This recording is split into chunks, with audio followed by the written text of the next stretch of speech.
Say yes to new beginnings. Yes. Say yes to new beginnings. Yes. Say yes to... Now, in your 60 years of existence, I need you to tell me one individual, that has impacted your life the most, and what specifically the person did. Oh wow, that's a tough call, because to be honest with you, I have many people that have impacted my life in different ways. I mean, I in want different. one person. Oh wow. Okay, that's a tricky one. That's a very tricky one. Frankly, there will be two people. I'm not sure I can say one person, but Okay, there will be two. two people. Okay, let me take.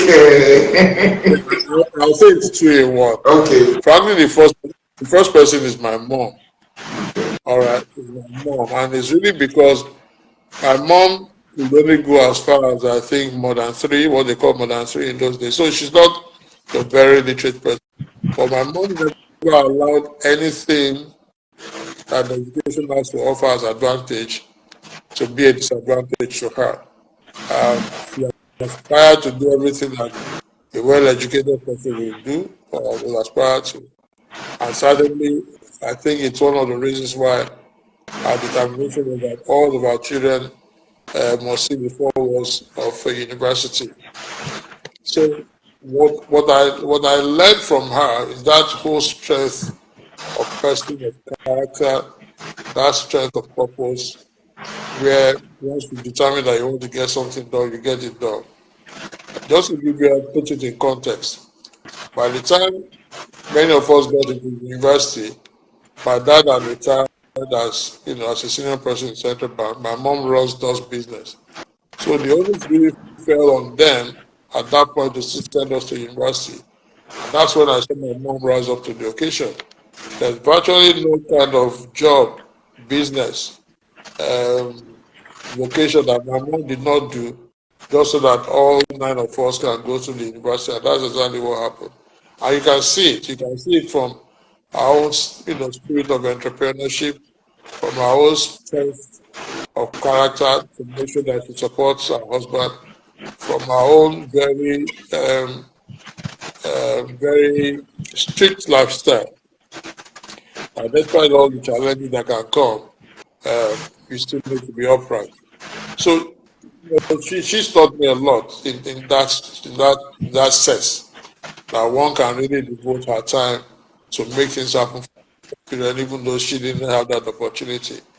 And the irony was that while she went to school, while she was growing up, she was always the best in her class. So I then understand where that comes from.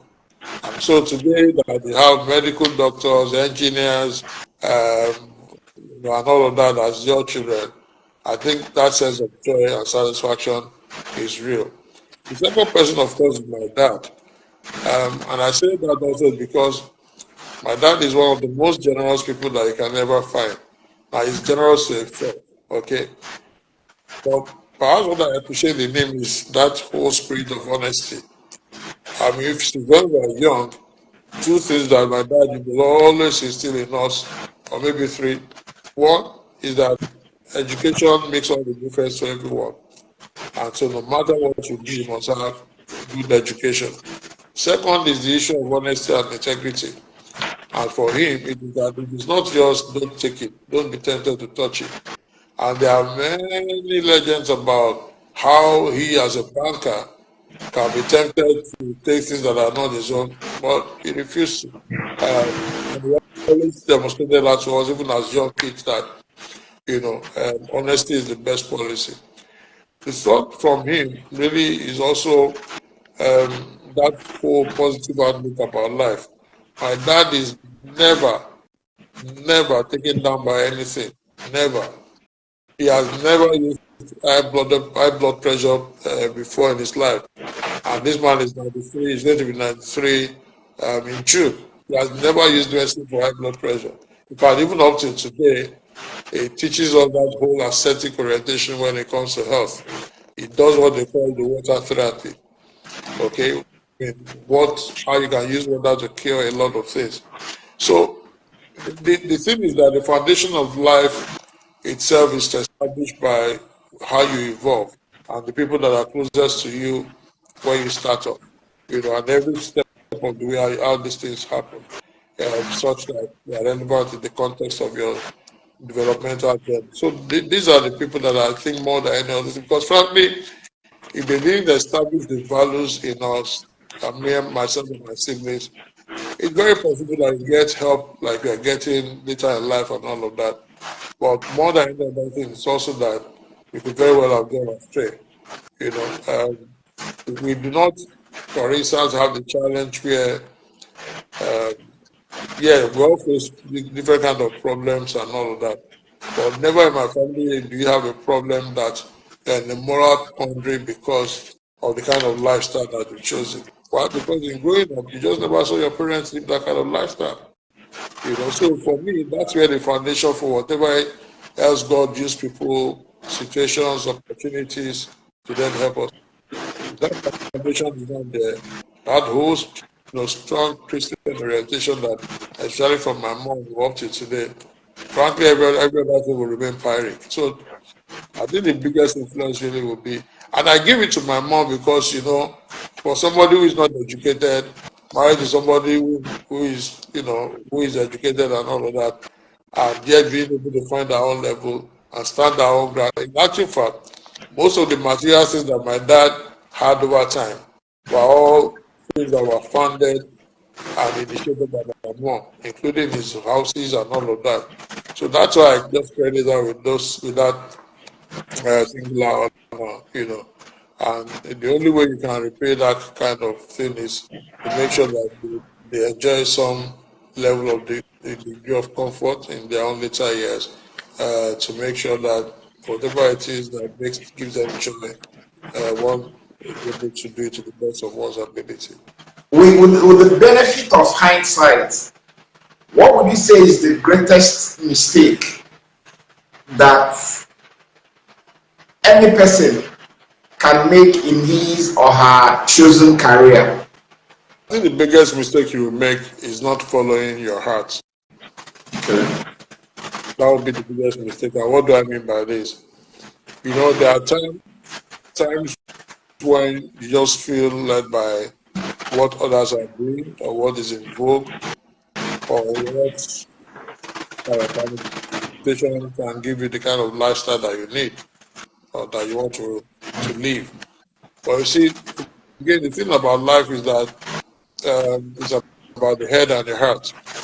If your head is somewhere and your heart is not following that following where your head is going, you're just going to end up in the cul-de-sac, and vice versa. And if you're going somewhere where your heart is leading you and your head is not going there, you still end up short. So I think the biggest mistake you can make is not following your gut feel, your heart, what is your own essence. So you must be able to define who you are first and foremost. And I always say to people, look, no matter what you do, you are an original. 7 billion people on the face of the earth, the chances of the lines in your palm being the same is 7 billion to 1. The chances of your dentition being exactly the same like the second person is 7 billion to 1. And what that means is that God has created everybody as an original. So you might be very similar, you might have similar attributes, orientations, interests, and all of that. But at the end of the day, and ultimately, the path that God has created for you is totally unique to you. And if otherwise you appreciate that, you are likely to be led astray if you are looking at other person's watch to set your time. So that's really for me it would be the same. So it's about professionally, what's your indices for success? Some people is just to make money and that's it. Some people is just to build influence and that's it. Some people is just to acquire accolades, uh, trophies, awards, and all of that, and that's it. Some people, it's really in the number of places that they work where they are celebrated, and that gives them what they think is the edge. So you need to define what it is that you want out of your career and out of your professional exploits. If you don't, you are there are situations where people are earning good money, but they are never happy.